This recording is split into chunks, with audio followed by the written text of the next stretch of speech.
Côte d'Ivoire, le Rassemblement des Oufouettistes pour la démocratie et la paix, le parti au pouvoir, a remporté la majorité des sièges à l'issue des élections sénatoriales qui se sont déroulées samedi 16 septembre 2023 dans le pays avec un score de 56 sénateurs élus sur les 99 que compte le Sénat ivoirien. Le parti d'Alassane Ouattara a confirmé ainsi sa place de première force politique dans le pays après avoir remporté également la majorité des sièges au terme des élections locales du 2 septembre dernier. Le Parti démocratique de Côte d'Ivoire, anciennement parti unioniste ivoirien, a remporté ces élections avec 6 voix dans seulement 3 régions. Quant au Parti du peuple africain de Côte d'Ivoire de Laurent Gbagbo, aucune de ces listes de candidats n'a pu se faire élire à l'issue de ces élections sénatoriales.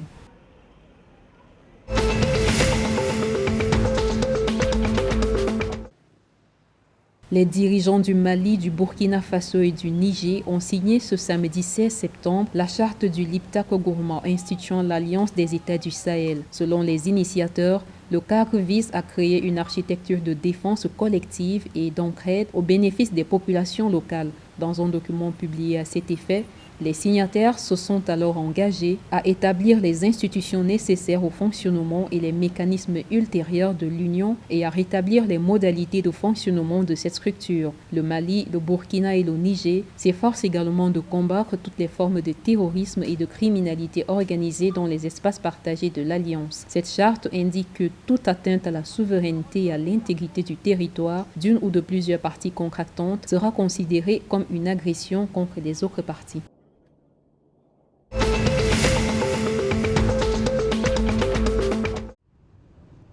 En Guinée, dans le cadre des bonnes pratiques de transparence dans la gouvernance financière de l'État et conformément à son rôle parlementaire de contrôle de l'action gouvernementale, le Conseil national de la transition examine depuis le 15 septembre 2023 le projet de loi de finances rectificative de l'année 2023. Le mandat du Conseil national est d'analyser la mise en œuvre des dotations budgétaires accordées aux services gouvernementaux dans la loi des finances originale 2023 votée par le Parlement en décembre 2022. Selon le CNT, ces travaux en commission représentent la première étape de l'examen de la loi fiscale révisée qui sera soumise aux représentants nationaux pour approbation. Le processus se poursuivra au sein du comité intercomité et le document sera soumis à la plénière pour examen et adoption le 27 septembre.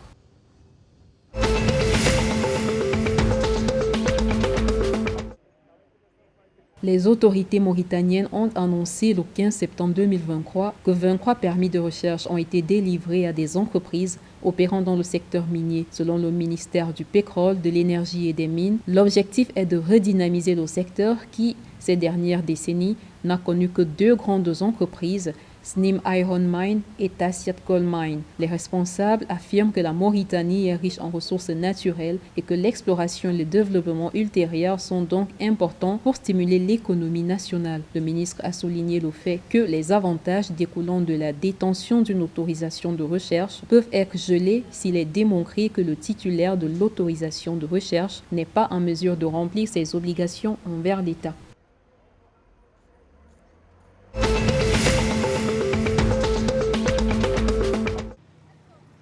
Au Burkina Faso, l'armée burkinabé poursuit son offensive après avoir acculé des terroristes à Sogodan le jeudi 14 septembre 2023 et neutralisé plusieurs autres insurgés à Dablo le vendredi 15 septembre 2023. Cela a été rapporté à la télévision nationale. En effet, des terroristes ont attaqué jeudi matin une base des forces de défense et de sécurité à Sogodan dans la région du centre-nord. Une fois vaincus, ces terroristes sont acculés et neutralisés. L'armée de l'air poursuit ses recherches et a trouvé les assaillants toujours dans une colonie abandonnée près de Doubo, dans la région du centre-nord. L'opération de reprise du pays se poursuit.